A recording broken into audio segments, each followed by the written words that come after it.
이 라면이나 들고 빨리 꺼져. 구석에서 입이나 죽이라고. 이런 고급스러운 자리에 너 같은 궁상쟁이가 어디라고 기어들어와. 이거면 충분하니까 어디 가서 망신 떨지 말고 구석에 박혀 있어. 시어머니는 신라면 한 봉지를 내 손에 거칠게 쥐어주었다. 그녀의 눈빛에는 경멸이 가득했다. 나는 손에 들린다면 봉지를 내려다보며 헛웃음을 흘렸다. 3년이다. 이 집안 뒷바라지하느라 쏟아부은 돈이 수십억 원인데 고작 연회장 테이블에 앉아 밥 한 끼 먹을 자격조차 주지 않다니. 네, 어머니. 알겠습니다. 당장 사라져 드리죠. 나는 뒤도 돌아보지 않고 걸음을 옮기며 휴대폰을 꺼냈다. 시댁 명의로 된, 그리고 내 신용으로 보증을 선 골드카드 5장을 모조리 정지시켰다. 방금 그녀가 결제하려고 꺼내든 그 카드까지 포함해서 말이다. 20분 후 호텔 총지배인이 주차장까지 쫓아와 나를 다시 모셔갔다. 그는 허리가 꺾일 듯 90도로 굽히며 떨리는 목소리로 물었다. 하 회장님 실례지만 금일 연회 비용은 회장님께서 결제 승인해 주시는 게 맞으십니까? 내 뒤쪽에서는 시어머니가 휴대폰 버튼을 미친 듯이 눌러대며 악을 쓰고 있었다. 여보세요? 뭐야? 왜 카드가 안 긁혀? 은행 전산망 터진 거 아니야. 나는 힐끔 뒤를 돌아보았다. 미안해서 어쩌나. 이 쇼는 이제 막 시작인데. 이야기를 시작하기 전에 구독과 좋아요, 그리고 댓글로 지금 어디서 보고 계신지 남겨주세요. 기쁜 마음으로 인사드리겠습니다. 자, 그럼 이야기 시작합니다. 연회장 에어컨 바람이 그녀가 서 있는 구석자리로 곧장 쏟아졌다. 날선 칼날 같은 찬바람이 드러난 발목을 집요하게 긁어댔다. 하윤서는 발가락 감각이 사라진 지 오래라고 느꼈다. 고작 3cm 굽인데도 다리가 퉁퉁 부어올라 서 있기가 힘들었다. 무릎 관절에서 딱 하는 작은 소리가 들리는 듯 했다. 한 자세로 너무 오래 버틴 탓이다. 쟁반 모서리가 손바닥을 파고들었고 금속의 차가운 기운이 피부를 타고 손목까지 기어올랐다. 유리잔 속에 물이 미세하게 찰랑거리며 천장의 샹들리에 불빛을 부서뜨렸다. 그녀는 정확히 47분째 이 자리를 지키고 있었다. 세어보았다. 첫 번째 손님이 입장할 때부터 그녀는 마치 벽구석에 방치된 화분처럼 그곳에 서 있었다. 자은영회 칠순 고희연. 베이지색 비단 현수막 위로 금박 글씨가 조명을 받아 번쩍였다. 저 8글자는 3일 전 그녀가 직접 붓을 들어 쓴 견본이었다. 시어머니는 인쇄된 글씨는 정성이 없다며 굳이 손글씨를 고집해놓고는 막상 윤서의 글씨를 보고는 단아한 맛이 없다며 트집을 잡았다. 결국 최준호의 사촌 여동생에게 다시 쓰게 했지만 그 글씨가 윤서 것보다 훨씬 엉망이자 슬그머니 윤서의 글씨를 가져다 썼다. 물론 그 누구도 그 사실을 입에 올리지 않았다. 아무도 그녀에게 수고했다거나 고맙다는 말을 할 필요를 느끼지 못했으니까. 전통 한지 등 갓에서 뿜어져 나오는 따스한 노란 불빛이 연회장 중앙을 비췄지만 그녀가 서 있는 구석까지는 닿지 않았다. 두 개의 벽등 사이, 그림자가 정확히 그녀를 반으로 가르는 그곳이 그녀의 자리였다. 어머, 순자 언니.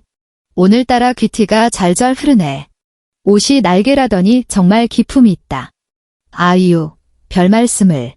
다 우리 효자 아들 녀석들이 어머니 칠순인데 이 정도는 해야 한다고 등살을 부려서 크게 벌린 거지 뭐. 시어머니 노순자의 목소리가 인파 속에서 들려왔다. 윤서에게는 징글징글하도록 익숙한 톤이었다. 입으로는 사양하는 척하지만 억양 하나하나에 거만함과 과시욕이 뚝뚝 묻어나는 목소리.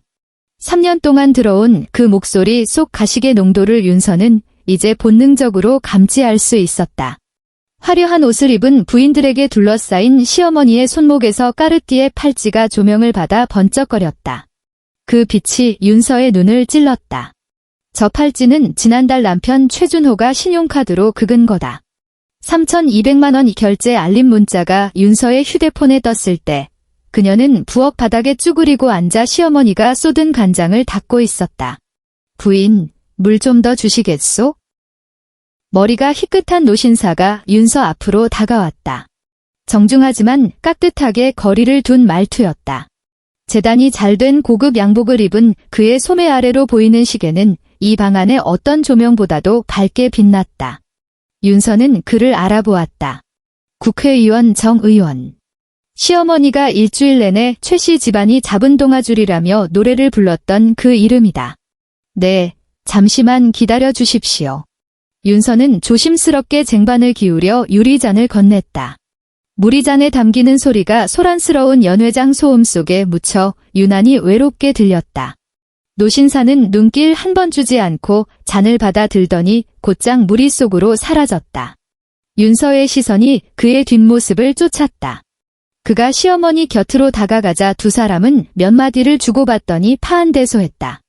시어머니가 웃을 때마다 눈가주름이 자글자글 잡혔고 3개월 전에 1,800만 원을 들여 새로 한 라미네이트 치아가 하얗게 드러났다. 물론 그것도 카드 할부였다. 윤서의 손가락에 힘이 들어갔다. 손톱이 쟁반 모서리를 긁었다. 금속의 차가움이 정신을 붙들게 해주었다. 생각하지 말자. 여기서 이런 생각해봤자 비참해질 뿐이야.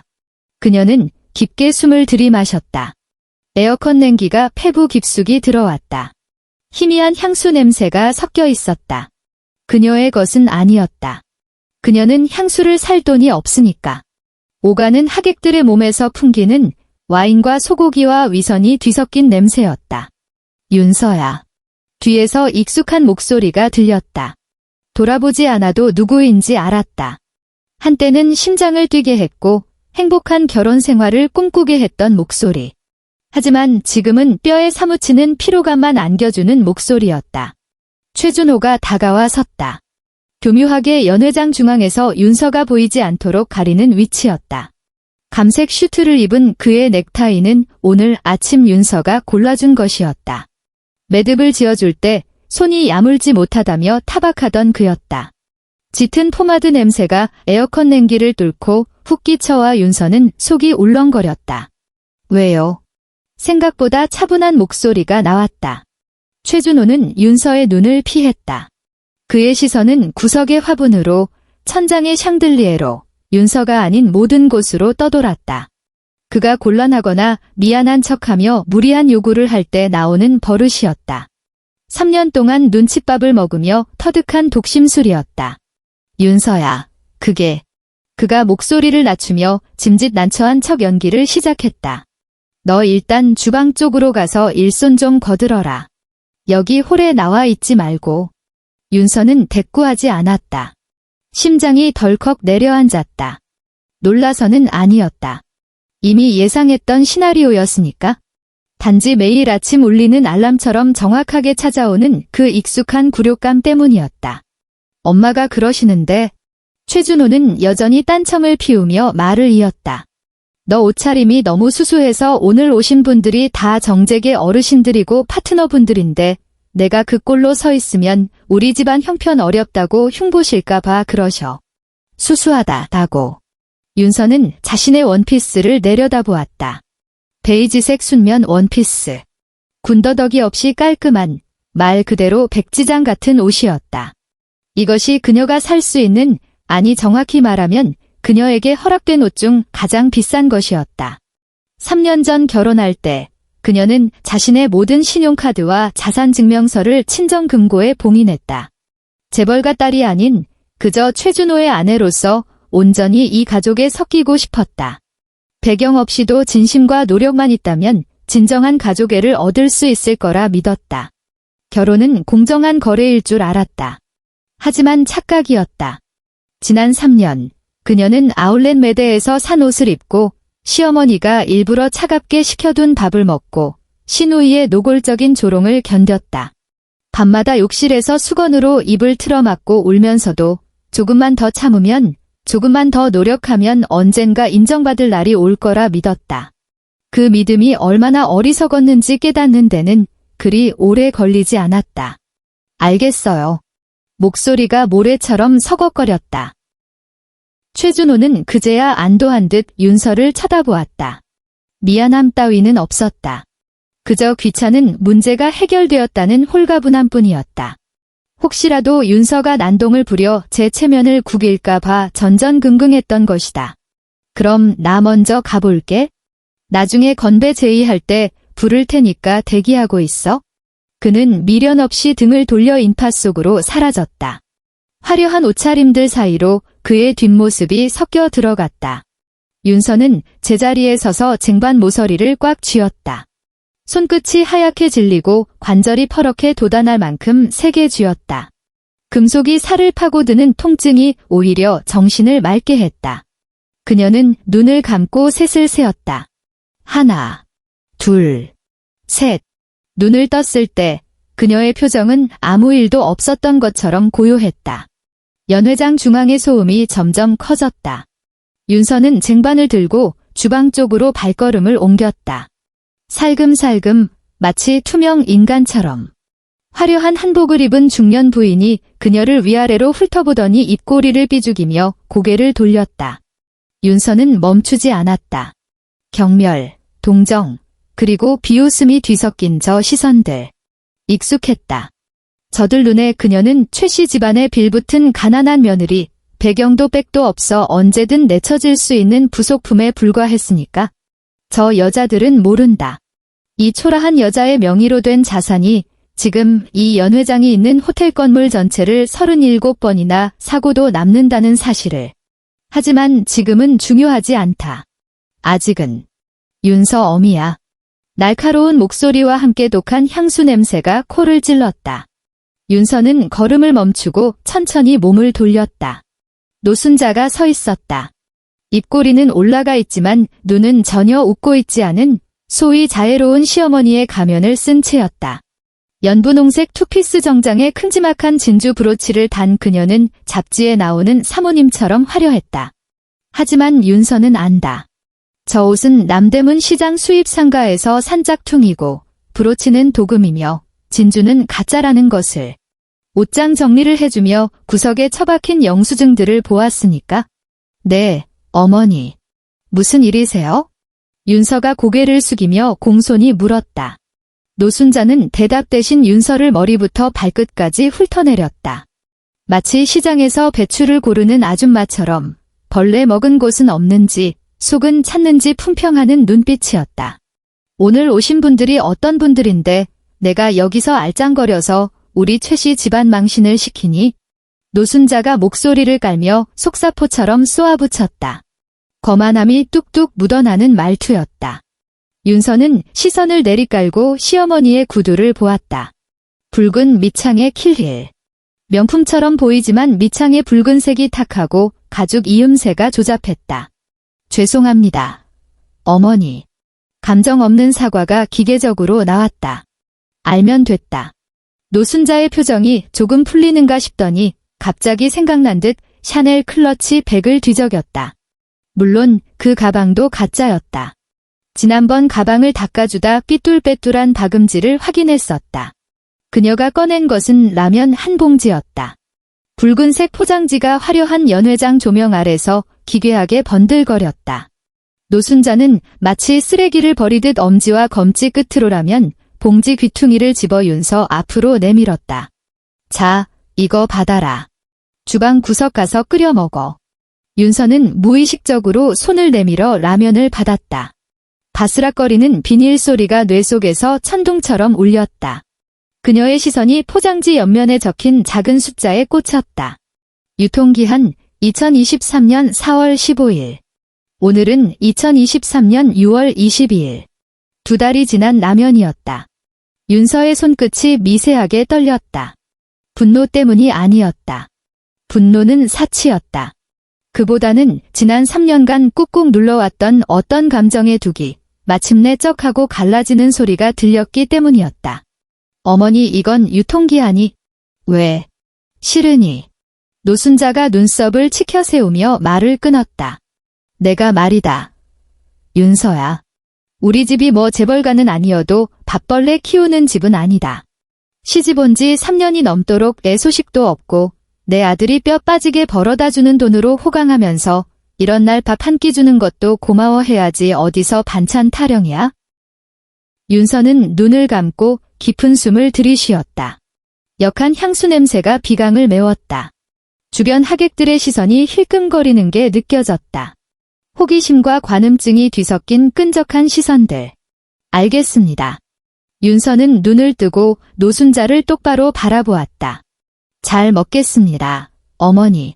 노순자는 며느리의 순종적인 태도에 만족한 듯 콧방귀를 끼며 돌아섰다. 또각또각 굽소리를 요란하게 내며 하객들 사이로 걸어가는 그녀의 뒷모습은 개선장군처럼 당당했다. 윤서는 홀로 서서 손에 들린 유통기한 지난 신라면을 내려다보았다. 붉은 포장지가 핏덩이처럼 보였다. 3년 전에 나. 서울 최고의 백화점 VIP 룸에서 맞춤 예복을 입고 내 명의의 벤츠를 몰며 사교계를 누비던 하성그룹 외동딸 하윤서. 대한민국 50대 기업 후계자이자 모든 남자가 선망하던 신부감. 나는 이렇게 살지 않아도 됐다. 전혀 다른 삶을 살 수 있었다. 하지만 최준호를 선택했다. 재벌가 딸이라는 꼬리표를 떼고 평범한 가정에서 소박한 행복을 찾고 싶었다. 그게 사랑인 줄 알았다. 지금 보니 난 정말 멍청했다. 웃음이 나올 정도로 멍청했다. 윤서의 입가에 서늘한 미소가 스쳤다. 그녀는 라면을 주머니에 찔러 넣고 연회장 뒷문으로 향했다. 디저트 코너를 지날 때였다. 어우, 저 여자 독하다 독해. 윤서의 발걸음이 멈칫했지만 멈추지는 않았다. 나 같으면 자존심 상해서 진작 뛰쳐나갔을 텐데. 신우이 최은비였다. 가성을 섞어 쓰는 특유의 앵앵거리는 목소리가 고막을 긁었다. 우리 오빠가 뭐가 아쉬워서 저런 땡전 한 푼 없는 촌년이랑 결혼했나 몰라. 배경이라도 좋으면 몰라. 쥐뿔도 없는 게. 윤서는 속도를 늦췄다. 화가 나서가 아니었다. 오늘은 또 어떤 창의적인 험담을 늘어놓을지 궁금해서였다. 제대로 된 명품백 하나 없어서 맨날 에코백이나 들고 다니고 쪽팔려서 원. 까르르 넘어가는 여자들의 웃음소리가 비수처럼 등에 꽂혔다. 윤서는 뒤를 돌아보지 않았다. 일정한 보폭, 일정한 호흡으로 계속 걸었다. 주머니 속라면 봉지가 허벅지에 닿을 때마다 바스락거리는 소리를 냈다. 붉은 카페 위 깔린 복도를 지나고 가짜 유화가 걸린 벽을 지나고 영혼 없는 미소를 띤 직원들을 지나 이 거대하고 화려한 위선의 쇼장을 빠져나왔다. 뒷문을 열자 서늘한 복도가 나타났다. 연회장보다 더 차가운 공기가 팔뚝에 소름을 돋게 했다. 윤서는 직원 전용 통로와 화물용 승강기를 지나 지하 주차장으로 향했다. 주방이 아니었다. 그녀의 목적지는 주차장이었다. 형광등이 웅웅거리며 시멘트 바닥을 창백하게 비추는 지하 주차장. 또각또각. 하이힐 소리가 공명하며 울려 퍼졌다. 마치 카운트다운 소리 같았다. 구석진 자리에 검은색 세단이 웅크리고 있었다. 롤스로이스 팬텀. 짙은 남색 번호판에는 하성그룹 법인 식별 코드가 선명했다. 호텔 측에서 관리하며 3년 동안 잠들었던 그녀의 차였다. 오늘 아침 그녀는 김 비서를 시켜 이 차를 대기시켜 놓았다. 지문 인식으로 문을 열고 운전석에 앉았다. 최고급 가죽 시트의 서늘하고 부드러운 감촉, 은은한 가죽 향기. 모든 것이 3년 전 그대로였다. 대시보드의 은은한 조명, 한 땀 한 땀 장인이 바느질한 핸들 스티치, 그리고 백미러에 비친 낯선 여자의 얼굴. 눈은 휑하고 광대뼈는 도드라졌으며 피부는 푸석했다. 3년이라는 시간은 그녀의 생기를 갉아먹고 껍데기만 남겨놓았다. 윤서는 거울 속 자신을 한참 동안 응시했다. 그리고 글로브 박스를 열어 암호화된 업무용 휴대폰을 꺼냈다. 전원을 켜자 화면에 로고가 떴다. 하성그룹 회장 전용 회선. 그녀는 단축키 한 번을 눌렀다. 신호음이 한 번 울리기도 전에 상대가 전화를 받았다. 회장님, 기다리고 있었습니다. 김 비서의 목소리는 차분하고 절도 있었다. 윤서는 시트에 몸을 깊숙이 묻었다. 시선은 앞 유리창 너머 회색 콘크리트 벽에 고정되어 있었다. 혼잣말하듯 나직한 목소리가 흘러나왔다. 김 비서, 지금 바로 확인해. 최준호 명의로 된 하성은행 골드카드 5장. 전부 내가 보증선 거 맞지? 네, 하 회장님. 네. 김 비서는 예상했다는 듯 즉답했다. 최준호 씨 명의로 발급된 하성은행 블랙 골드카드 5매, 총 한도 20억 원. 보증인은 전원 회장님 본인 명의입니다. 윤서는 보이지 않는 김 비서를 향해 고개를 끄덕였다. 지난 3년간 김 비서의 목소리에 미세한 분노가 서렸다. 그는 윤서가 어떤 취급을 받는지 누구보다 잘 아는 최측근이었다. 해당 카드로 결제된 누적 금액은 총 87억 원입니다. 전액 그룹 재무팀에서 대납 처리 후 월말 정산 대기 중입니다. 87억 원. 윤서는 입속으로 그 숫자를 굴려보았다. 3년 동안 그들은 내 돈 87억을 썼다. 명품 가방, 시계, 옷, 해외여행, 최고급 레스토랑 그 모든 호사가 내 주머니에서 나왔다. 그런데 나는 아울렛 옷을 입고 유통기한 지난 라면을 받고 주방으로 쫓겨났다. 세상 참 코미디가 따로 없다. 그리고 김 비서가 말을 이었다. 오늘 오후 3시 47분 호텔 측에서 5억 8천만 원 규모의 연회비 선결제 요청이 들어왔습니다. 현재 회장님의 최종 승인 대기 상태입니다. 5억 8천만 원. 오늘 하루 밥값으로 6억 가까운 돈을 태운 것이다. 윤서는 아까 시어머니가 떠벌리던 말이 떠올랐다. 친척들, 친구들 잘 먹이고 잘 대접하면 그깟 돈이 문제냐. 내 돈이다.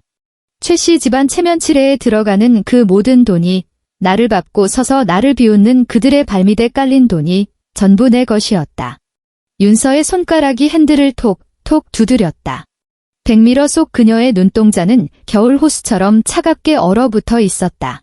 김 비서. 유리조각처럼 서늘한 목소리가 차 안을 울렸다. 3가지만 처리해. 말씀하십시오. 첫째, 지금 당장 카드 5장 동결시켜. 미승인 결제건 전부 취소하고. 알겠습니다. 둘째, 호텔 측에 통보해. 오늘 연회비 내가 결제 승인 거부한다고. 비용 처리는 최 씨 집안하고 직접 알아서 하라고 해. 네. 셋째, 윤서의 입꼬리가 비스듬히 올라갔다. 호텔 총지배인한테 연락해. 20분 뒤 하성그룹 회장이 입장할 거라고. 로비부터 연회장까지 전 직원 도열해서 영접 준비하라고 해. 수화기 너머에서 짧은 침묵이 흘렀다. 이내 억눌린 환호성 같은 대답이 들려왔다. 존명. 바로 실행하겠습니다. 지금 즉시 처리하고 보고해. 알겠습니다. 회장님, 혹시 언론사는? 필요 없어. 윤서가 말을 잘랐다. 내 눈으로 직접 봐야겠어? 그 사람들 표정이 어떻게 무너지는지. 전화를 끄는 윤서는 휴대폰을 조수석에 던져두었다. 그리고 주머니에서 꼬깃꼬깃해진 라면 봉지를 꺼내 그 옆에 나란히 놓았다. 어두운 차 안, 붉은색 라면 봉지가 유난히 선명했다. 유통기한 지난 라면이라. 그녀는 차갑게 중얼거렸다. 어디 너희들도 한번 먹어봐. 소화가 잘 되나 보자고. 15분 후 김 비서에게서 연락이 왔다. 회장님, 모든 조치 완료되었습니다. 박 총지배인이 사색이 되어 대기 중이고 직원들도 정렬했습니다.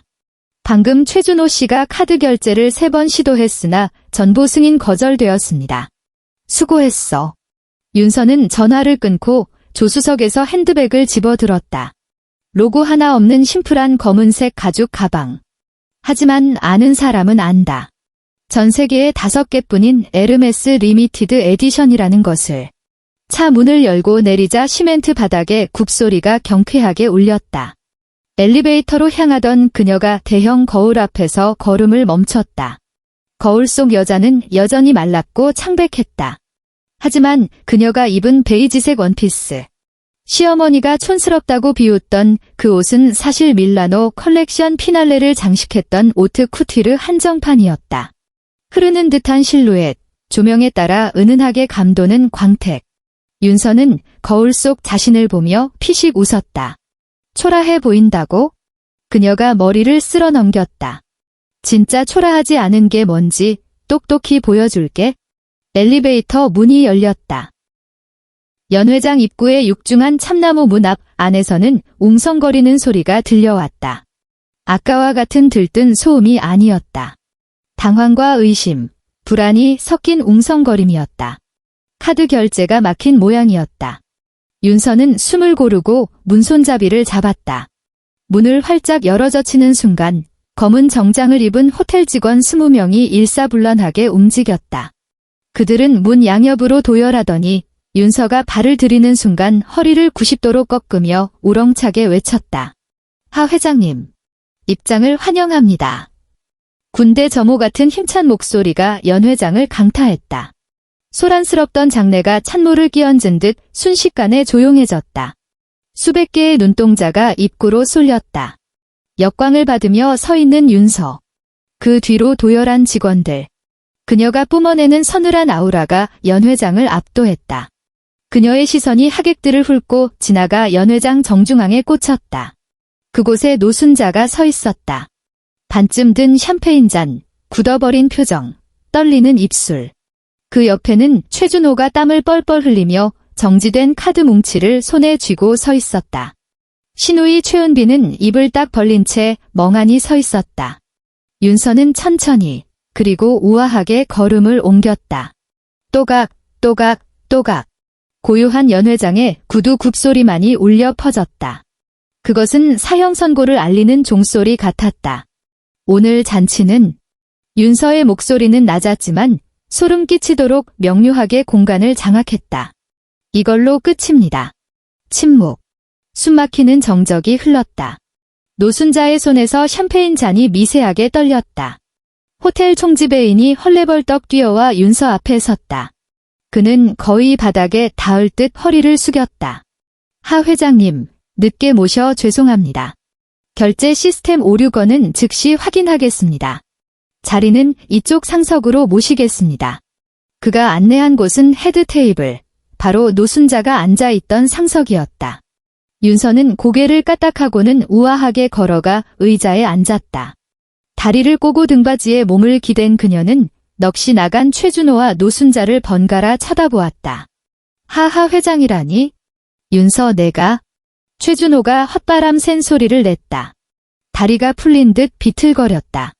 윤서는 대답 대신 핸드백을 열었다. 그리고 아까 그라면 봉지를 꺼내 하얀 식탁보 위에 툭 던졌다. 붉은색 신라면 봉지가 고상한 연 회장 테이블 위에서 이질적인 존재감을 뿜어냈다. 어머니. 윤서가 싸늘하게 웃으며 노순자를 바라보았다. 제가 입은 게 초라해서 망신스럽다고 하셨죠? 제가 입은 이 원피스 말입니다. 윤서가 말을 이었다. 건조하지만 숨통을 조여오는 목소리였다. 올해 밀라노 오트 쿠티르 쇼의 스페셜 에디션으로 전 세계에 딱 3벌밖에 없는 옷입니다. 그녀는 잠시 말을 멈추고 노순자의 옷을 천천히 훑어내렸다. 어머니가 남대문 수입 상가 구석에서 건지신 그 샤넬 짝퉁보다 대략 200배는 더 비쌀 겁니다. 장내가 술렁거렸다. 눈치를 보던 하객들이 서로의 귀에 대고 속닥거리기 시작했다. 웅성거리는 소리가 파도처럼 번져나갔다. 그들의 시선이 윤서와 노순자 사이를 바쁘게 오갔다. 경악, 조롱, 그리고 남의 불행을 즐기는 고소함이 뒤섞인 눈빛들이었다. 남대문 시장이라니. 세상에 짝퉁 샤넬이었어. 어머, 가짜 명품을 입고 칠순 잔치를 해? 세상에나. 망신도 이런 개망신이 없네. 비수 같은 말들이 노순자의 귓구멍을 파고들었다. 그녀의 얼굴이 시뻘겋게 달아올랐다. 수치심과 분노가 가슴속에서 들끓어 숨조차 제대로 쉬어지지 않았다. 너. 반박하고 싶었다. 뭐라도 말해서 구겨진 자존심을 세우고 싶었지만 입술만 달달 떨릴 뿐 쇳소리 섞인 신음만 새어나왔다. 윤서는 그녀에게 숨 돌릴 틈조차 주지 않았다. 지난 3년 동안 그녀의 목소리가 연 회장 구석구석까지 명료하게 꽂혔다. 얼음장처럼 차가웠다. 어머니 아들 최준호 씨가 긁어댄 그 골드카드 5장, 전부 하성 그룹 회장인 제 신용으로 보증선 겁니다. 최준호의 얼굴이 순식간에 백지장처럼 하얗게 질렸다.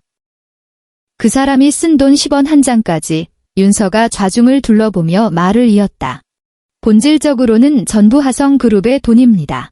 다시 말해서 그녀는 자리에서 일어나 노순자를 내려다보았다.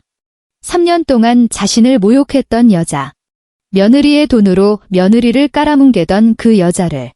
어머니가 그토록 자랑하며 떵떵거린 이 칠순 잔치 비용. 전부 어머니가 유통기한 지난 라면이나 먹으라고 쫓아낸 며느리 주머니에서 나온 돈이란 말입니다. 노순자의 다리가 풀렸다. 털썩 의자에 주저앉았다. 손이 떨리고 발이 떨리고 온몸이 사시나무 떨듯 떨렸다. 얼굴색은 검붉은 색에서 핏기 없는 회색으로 변해갔다. 마치 누군가 주사기로 피를 몽땅 뽑아간 것 같았다.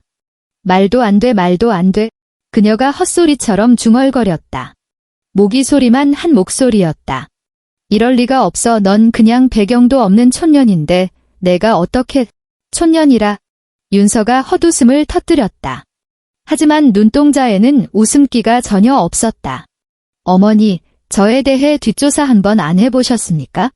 그녀는 노순자의 코앞까지 몸을 숙였다. 자글자글한 주름과 모공 하나하나가 보일 만큼 가까운 거리였다. 하성그룹. 그녀는 한 글자 한 글자 힘주어 말했다. 1953년 창립. 작은 방직 공장으로 시작해 3대를 거치며 현재 재계순위 20위권에 든 종합그룹입니다. 금융, 건설, 유통, 미디어까지 계열사만 137개, 임직원 수 12만 명, 작년 총매출 5조 원 돌파. 마치 이력서를 낭독하듯 담담하고 건조한 말투였다. 그리고 하윤서는 하성그룹 창업주의 유일한 손녀이자 현 그룹 3대 회장입니다. 노순자의 눈이 튀어나올 듯 커졌고 동공이 지진난 듯 흔들렸다. 이제 아시겠습니까? 윤서가 허리를 펴고 그녀를 내려다보았다. 진짜 배경 없는 사람이 누군지. 최준호는 완전히 넋이 나갔다. 그는 마치 석고상처럼 굳어 꼼짝도 하지 않았다. 손에는 여전히 정지된 카드 뭉치가 들려 있었지만 손의 감각조차 느껴지지 않았다. 3년. 꼬박 3년이었다. 재벌가 딸을 아내로 맞이해 놓고도 전혀 몰랐다. 자기 엄마가 며느리를 모욕하고 여동생이 비웃고 싸구려 옷을 입혀 구석에 세워두고 물시중을 들게 하는 동안 그 여자의 진짜 정체를 까맣게 몰랐던 것이다. 심지어 그녀가 보증선 카드로 87억 원을 펑펑 써댔다. 이후 윤서야 입을 벙긋거려 보았지만 성대를 누가 꽉 움켜쥐기라도 한 듯 목소리가 나오지 않았다. 윤서가 고개를 돌려 그를 바라보았다. 그 눈빛에 최준호는 온몸이 얼어붙는 것 같았다. 분노도, 원망도, 심지어 실망조차 아니었다. 그것은 완벽하고 철저한 무관심이었다. 마치 생판남을 보는 듯한, 아니, 남보다 못한 돌덩이나 쓰레기 더미를 보는 듯한 눈빛. 아, 참. 윤서가 다시 입을 열었다. 여전히 감정이 거세된 사무적인 톤이었다. 최준호 씨 명의로 된 강남 아파트 말인데 매매 계약서상 명의자는 접니다. 법적으로 제 혼전 특유 재산에 해당하죠. 최준호의 얼굴이 일그러졌다. 그 아파트는 결혼 후 그들의 보금자리였고 최 씨 집안이 가진 가장 큰 자산이었다. 당연히 결혼 후 형성된 공동재산이라 제 몫이 있다고 믿어왔던 것이다. 이미 변호사에게 통보했습니다. 윤서가 쐐기를 박았다. 다음 주에 정식으로 명예 확정 절차 밟고 집 비우라고 할 겁니다. 안 돼, 안 돼. 최준호가 비명을 지르듯 소리쳤다. 비틀거리며 윤서에게 달려들려 했지만 곁에 있던 호텔 보안 요원들이 즉시 그를 제압했다. 윤서야, 이러면 안 되지. 거긴 우리 집이잖아. 내가 어떻게 이래? 우리 집. 윤서의 입꼬리가 비릿하게 올라갔다. 최준호 씨, 그 집 매매 계약서, 등기 권리증, 토지 대장, 전부 제 이름으로 되어 있습니다. 법적으로 우리 집이었던 적은 단 1초도 없어요. 그냥 내 집이지. 그녀는 잠시 뜸을 들이더니 핸드백에서 서류 봉투 하나를 꺼내 최준호 쪽으로 내밀었다. 이혼 합의서는 변호사 통해서 작성해 뒀습니다. 도장 찍어서 빨리 보내세요. 서로 시간 낭비하지 말고. 최준호는 떨리는 손으로 서류를 받아 들었다. 마치 사형 판결문을 받아든 죄수 같았다. 종이 몇 장이 천근만근 무거웠다. 윤서야, 우리 대화 좀 하자. 한 번만 기회를 줘. 내가. 윤서는 그의 애원을 들은 척도 하지 않았다. 그녀는 미련 없이 등을 돌려 연회장 출구로 향했다. 곧게 펴진 등, 당당하고 우아한 걸음걸이. 단 한 번의 뒤돌아봄도 없었다. 호텔 직원들이 다시 일사불란하게 움직여 그녀의 뒤를 따르며 길을 텄다. 하 회장님, 살펴가십시오. 우렁찬 배웅 인사가 연 회장을 울렸다. 문 앞에 다다랐을 때 윤서가 잠시 멈춰섰다. 고개를 살짝 돌려 장내를 훑었다. 경악에 찬 하객들의 얼굴, 수군거리는 사람들, 그리고 비참하게 무너져 내린 최 씨 일가. 오늘 밥값은? 그녀가 말했다. 오늘 날씨를 이야기하듯 평온한 목소리였다. 최 씨 집안에서 알아서 계산하세요. 그녀는 문을 밀고 나갔다. 등 뒤에서 문이 닫히며 연 회장에서 터져나온 소란과 통곡 소리를 단절시켰다. 복도에 선 윤서는 깊게 숨을 들이마셨다. 에어컨 바람에 섞인 희미한 세제 냄새가 폐부로 들어왔다. 쿵, 쿵, 쿵의 심장 박동 소리가 들렸지만 규칙적이고 힘찼다. 그녀는 자신의 손을 내려다보았다. 더 이상 떨리지 않았다. 3개월 후 서울 서초구 서울가정법원. 6월의 서울은 숨이 막힐 듯 뜨거웠다. 법원 건물의 유리벽에 반사된 햇빛이 눈을 찔렀다. 아스팔트 열기와 매연 냄새가 뒤섞인 공기는 도시를 탈출하고 싶게 만들었다. 하윤서가 법원 정문을 걸어 나왔다. 커다란 선글라스가 얼굴 절반을 가렸고 그 아래로 옅은 분홍빛 입술만이 드러났다. 그녀는 순백의 여름 정장을 입고 있었고 뒤로는 검은 슈트 차림의 경호원 2명이 따랐다. 걸음걸이에는 여유와 기품이 넘쳤다.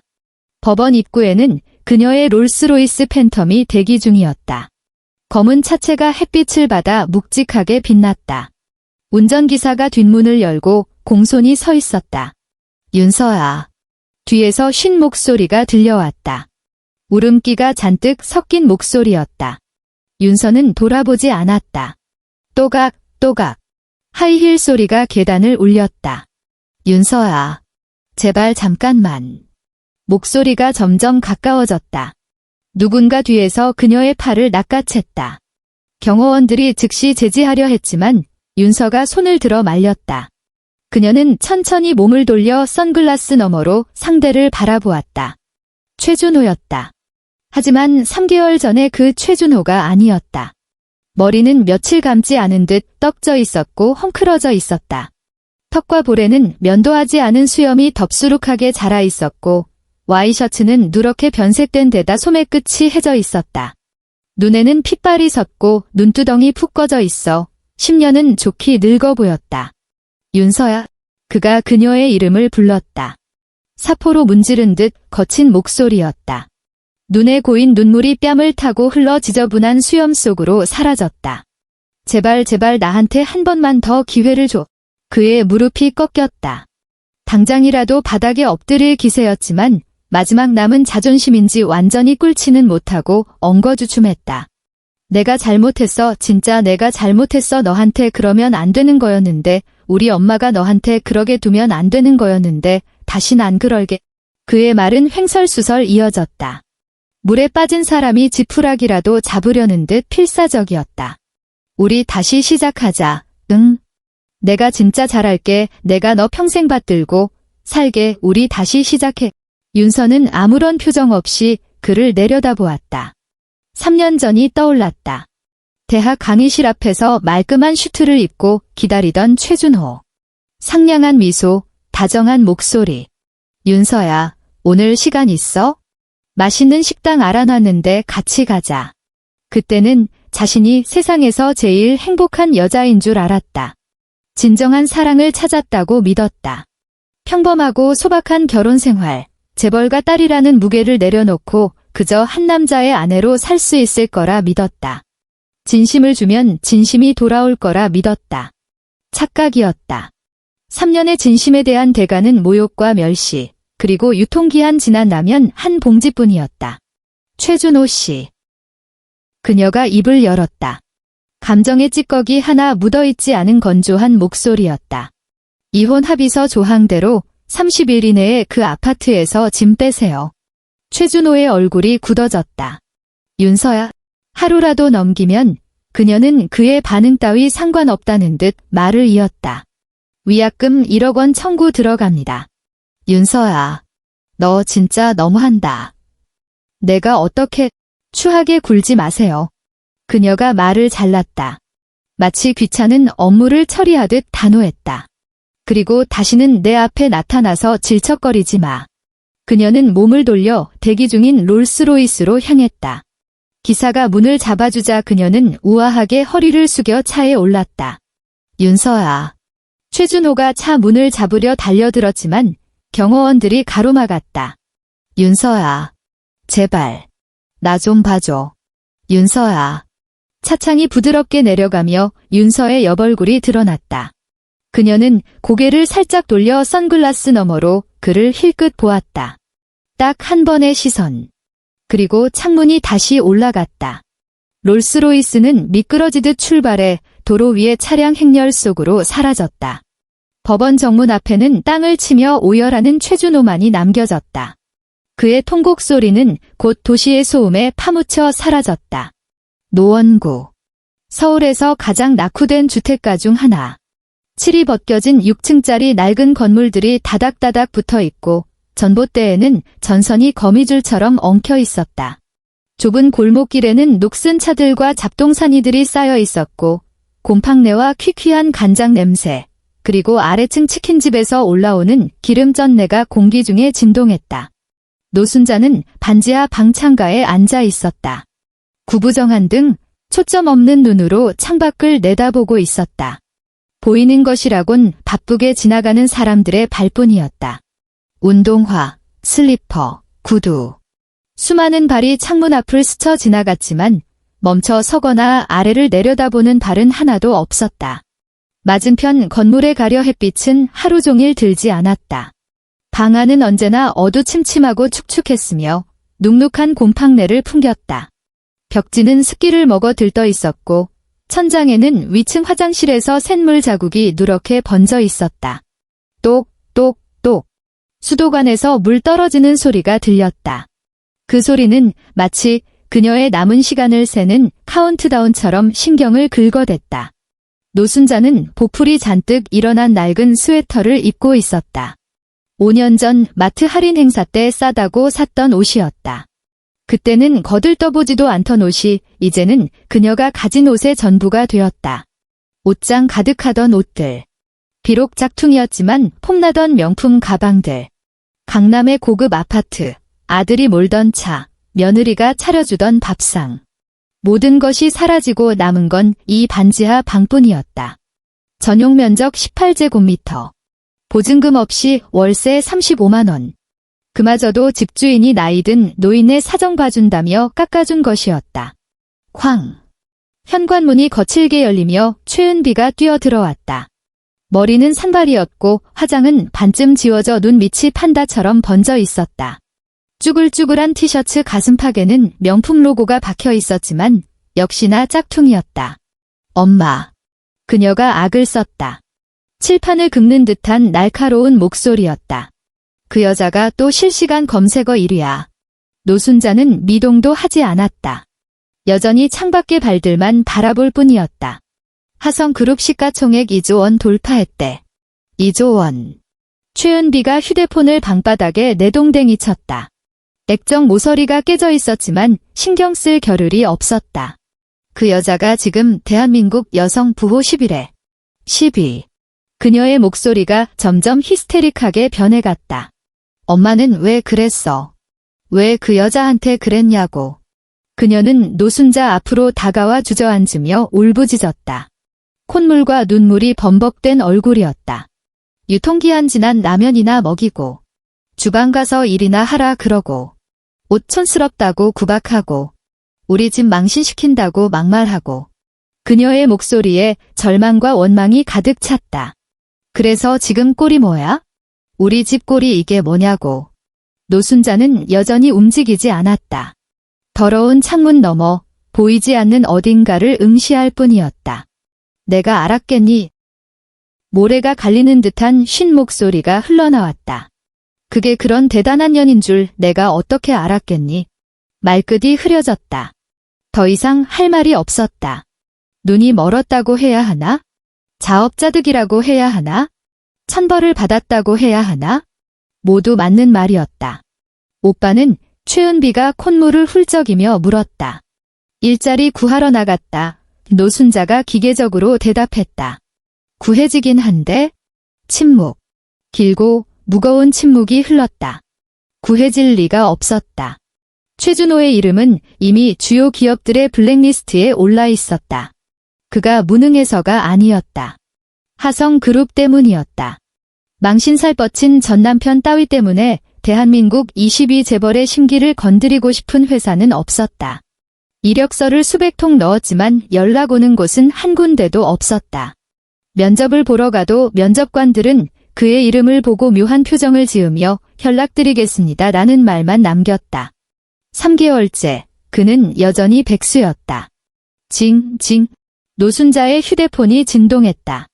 문자 메시지 알림이었다. 그녀는 떨리는 손으로 휴대폰을 집어들었다. 은행에서 온 문자였다.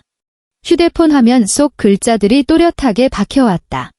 채권 추심 통지서, 귀하의 연대보증채무, 주채무자, 최준호에 대한 하성은행 대출 원리금 47억 3,216만 5,400원이 90일 이상 연체되었습니다. 대출 약관에 의거하여 당행은 법적 자산 압류 및 추심 절차에 착수하였음을 알려드립니다. 본 통지 수령 후 15일 이내에 전액 상환하지 않을 경우 47억 3,200만 원. 그 숫자가 칼이 되어 노순자의 눈을 찔렀다. 손가락 끝이 파르르 떨렸다. 툭 휴대폰이 손에서 미끄러져 바닥으로 떨어졌다. 액정이 완전히 박살났지만 화면은 여전히 켜져 있었고 그 끔찍한 숫자들은 사라지지 않았다. 위층에서 변기 물 내리는 소리가 들렸다. 낡은 배관을 타고 물 흐르는 소리가 나더니 천장에서 물방울이 떨어졌다. 똑똑 바닥에 떨어진 물이 튀어 노순자의 발등을 적셨다. 더러운 창문 밖으로 또 다른 발들이 바쁘게 지나갔다. 높은 빌딩에 가려진 햇빛은 아침부터 밤까지 이 방 안으로 단 한 줌도 들어오지 않았다. 다시는 체면을 차릴 수 없는 최씨 집안의 운명처럼. 3개월 후 서울 신라호텔 영빈관. 화려한 샹들리에가 쏟아지는 로비는 턱시도와 드레스를 입은 명사들로 가득 찼다. 오늘 밤은 서울에서 가장 권위 있는 자선갈라 디너가 열리는 날이었다. 대한민국을 움직이는 권력과 자본이 이곳에 모여 명함을 나누고 미소를 교환하며 은밀한 탐색전을 벌였다. 레드카펫 위 하윤서가 검은색 오트 쿠티르 드레스를 입고 섰다. 몸을 타고 흐르는 듯한 실루엣, 드레스 자락에 수놓아진 수천 개의 크리스탈이 조명을 받아 은하수처럼 반짝였다. 그녀의 자태는 고고하고 우아했다. 그녀 곁에는 훤칠한 키의 미남이 서 있었다. 몸에 딱 맞는 검은색 턱시도를 입은 그는 깊은 눈매와 귀티 흐르는 외모로 단번에 시선을 사로잡았다. 하 회장님, 오늘 자선 행사에 대해 한 말씀 부탁드립니다. 기자가 마이크를 들이밀자 플래시가 기관총처럼 터졌다. 윤서는 여유롭게 고개를 끄덕이며 우아한 미소를 지었다. 나눔과 상생은 하성그룹이 지향하는 핵심 가치입니다. 오늘 갈라 디너를 통해 저희 그룹은 빈곤 가정 아동 교육 지원 사업에 100억 원을 기부하기로 약정했습니다. 기자들의 감탄사와 함께 셔터 소리가 더욱 요란해졌다. 회장님, 질문 하나 더 드려도 되겠습니까? 다른 기자가 몸을 밀어넣으며 마이크를 들이댔다. 한간에 회장님께서 과거 3년간 은둔형 결혼 생활을 하셨다는 소문이 있는데 사실입니까? 순간 장내가 쥐 죽은 듯 조용해졌다. 모든 시선이 윤서의 입술에 집중되었다. 윤서의 표정은 조금도 흔들리지 않았다. 그녀는 턱을 살짝 들고 여전히 여유로운 미소를 머금은 채 대답했다. 지나간 사소한 일들은 언급할 가치가 없다고 생각합니다. 그녀의 목소리는 담담하고 당당했다. 숨기거나 피하려는 기색은 전혀 없었다. 다만 그 시간을 통해 배운 게 하나 있다면 가치 없는 사람들에게 제 시간과 감정을 낭비해서는 안 된다는 것이죠. 그녀는 잠시 말을 멈추고 쏟아지는 플랫이 셀에 넘어 어딘가를 응시했다. 제 자신에게 집중하는 삶, 그게 가장 중요하다는 걸 깨달았습니다. 기자들은 잠시 멍하니 있다가 이내 더 열광적으로 셔터를 눌러댔다. 와, 진짜 멋있다. 이게 재벌가 회장의 품격이지. 역시 하 회장님, 그릇이 다르네. 윤서는 더 이상 말을 덧붙이지 않았다. 그녀는 고개를 돌려 곁에 선 남자를 바라보았다. 눈빛에 부드러운 온기가 서렸다. 가시죠. 그녀가 작게 속삭였다. 남자는 미소 지으며 팔을 내밀었고 윤서는 자연스럽게 그 팔에 손을 올렸다. 두 사람은 나란히 연회장 입구로 걸어갔다. 마치 영화의 한 장면처럼 완벽한 그림이었다. 등 뒤에서 플래시가 계속 터지고 셔터 소리가 빗발쳤지만 윤서는 신경 쓰지 않았다. 그녀의 시선은 화려한 조명과 사람들의 환호, 그리고 지난 3년의 굴욕과 인내를 뚫고 활짝 열린 저 문 너머를 향해 있었다. 저 문 너머에는 그녀의 무대가, 온전히 그녀만의 인생이 기다리고 있었다. 그녀에게 상처를 줬던 사람들은 이제 저 멀리 뒤안길로 사라진 먼지 같은 존재일 뿐이었다. 뒤돌아볼 가치조차 없는 노원구 반지하 방. 노순자는 멍한 눈으로 깨진 휴대폰 액정을 문지르고 있었다. 설거지를 하느라 거칠어지고 갈라진 손가락 마디마디에 때가 껴 있었다. 이제 도우미 아줌마는커녕 파출부도 부를 수 없었다. 모든 집안일은 그녀의 몫이었다. 뉴스 사이트 경제면 메인에 하윤서의 사진이 대문짝만하게 걸려 있었다. 검은 드레스를 입은 윤서는 눈이 부시게 아름다웠고 그 옆에는 재벌가 자제인 훈남이 서 있었다. 하성그룹 하윤서 회장, 한화그룹 장남 김태현 전무와 동반 참석 사실상 열애 인정, 재계 22와 12의 만남, 초대형 빅딜 성사되나. 하윤서 회장, 올해의 가장 영향력 있는 여성기업인 선정. 노순자는 기사 제목을 읽고 또 읽었다. 사진 속 윤서를 뚫어지라 쳐다보았다. 자기 발밑에 있다고 믿었던, 맘껏 짓밟아도 된다고 생각했던 그 여자를. 저 여자는 저렇게 환하게 웃고 있는데, 저렇게 높은 곳에 서 있는데, 부와 권력, 명예, 그리고 번듯한 약혼자까지 모든 것을 가졌는데, 나는 뭔가? 곰팡내 나는 지하방 구석에 처박혀 보풀린 스웨터를 입고 내가 쫓아낸 며느리의 화려한 비상을 깨진 휴대폰으로 훔쳐보고 있는 나는 도대체 뭔가? 내가 알았겠니? 노순자가 중얼거렸다. 바람 빠진 풍선처럼 힘없는 목소리였다. 그게 그런 년인 줄 내가 어떻게. 울고 싶었지만 눈물조차 말라버렸다. 지난 3개월 동안 매일 밤 울었다. 딱딱한 바닥에 누워 위층 발소리, 옆집 부부 싸움 소리, 취객의 고성방가를 들으며 베개를 적셨다. 하지만 눈물은 아무것도 바꿔주지 않았다. 여전히 반지하 인생이었다.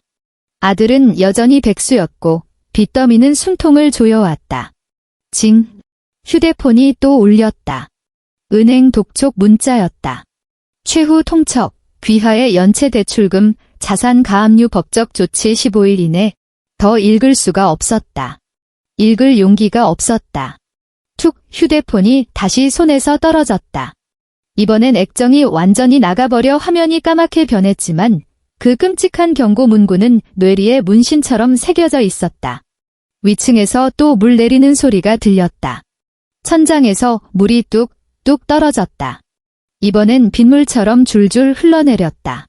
차가운 물방울이 발등을 때렸다. 노순자는 움직이지 않았다. 등을 잔뜩 구부린 채 더러운 창문만 멍하니 바라보았다. 창밖으로 또 다른 발들이 무심히 지나갔다. 운동화, 슬리퍼, 구두. 아무도 멈추지 않았다. 아무도 아래를 보지 않았다. 높은 빌딩에 가려진 햇빛은 영원히 이 방을 비추지 않을 것이다. 그녀의 남은 인생처럼 단 한 줄기 빛도 없을 것이다. 옆집 TV 소리가 야른 벽을 뚫고 웅웅거리며 들려왔다. 뉴스 앵커의 목소리였다. 하성그룹은 내년 1분기 한화그룹과의 전략적 합병을 공식화했습니다. 합병 시 그룹 시가총액은 8조 원을 돌파할 것으로 예상되며 명실상부한 대한민국 3대 재벌로 도약. 노순자는 눈을 감았다. 입술이 달싹거렸지만 아무 말도 나오지 않았다. 방 안에는 물 떨어지는 소리만 가득 찼다. 똑. 그날 밤 서울에는 비가 내렸다. 노원구의 낡은 건물 외벽을 타고 빗물이 검게 흘러내렸다. 반지하 창문 밖으로 폭포수처럼 쏟아지는 비가 시야를 가렸다.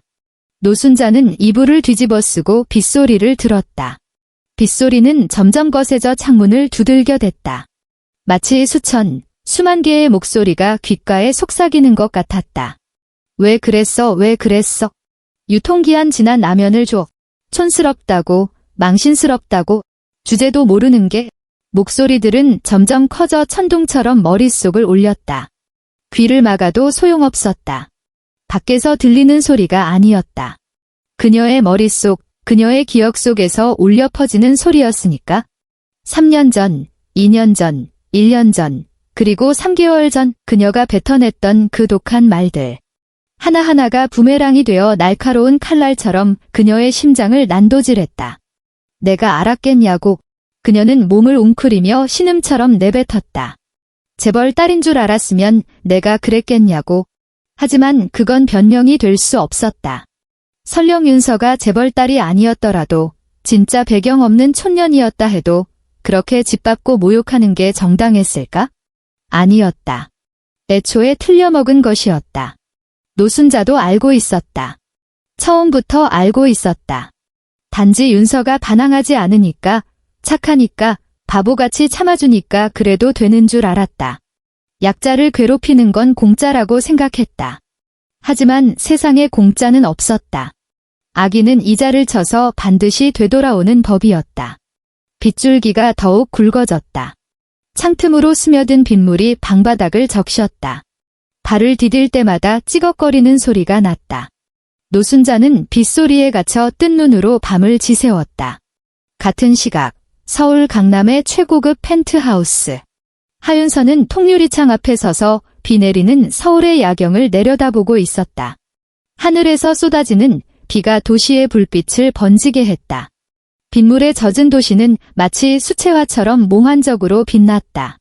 그녀의 손에는 레드와인 잔이 들려 있었다. 와인의 붉은 빛이 도시의 야경과 겹쳐 보였다. 무슨 생각해? 뒤에서 부드러운 목소리가 들렸다. 김태현이었다. 그가 다가와 그녀의 어깨를 감싸 안았다. 따뜻한 체온이 전해졌다. 그냥 윤서가 창밖을 응시하며 나직하게 말했다.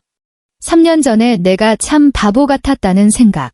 누구나 실수는 해, 옛 태현이 말했다. 중요한 건 그 시간 속에서 뭘 배웠느냐지. 윤서는 잠시 침묵했다. 배웠어. 그녀의 입가에 옅은 미소가 번졌다. 가치 없는 사람들에게 내 인생을 낭비하면 안 된다는 거? 그녀는 잠시 말을 멈추었다가 확신에 찬 목소리로 덧붙였다. 그리고 내 자신의 가치를 절대 과소평가하지 말 것. 태현이 고개를 끄덕이며 그녀를 더 단단히 안아주었다. 당신은 최고를 누릴 자격이 있어? 윤서는 고개를 돌려 그의 눈을 바라보았다. 그 눈동자에는 다정함과 확신, 그리고 흔들리지 않는 미래가 담겨 있었다. 최준호의 눈과는 달랐다. 비겁함과 기만, 나약함으로 가득 차 있던 그 눈과는 차원이 달랐다. 고마워요. 윤서가 속삭였다. 그녀는 다시 창밖으로 시선을 돌렸다. 비는 여전히 세차게 내리고 있었다. 주룩주룩 도시의 묵은 때를 씻어내듯 쏟아졌다. 하지만 그녀의 마음은 고요했다. 지난날의 상처, 억울함, 굴욕감은 이제 빗물에 씻겨 내려간 과거의 찌꺼기일 뿐이었다.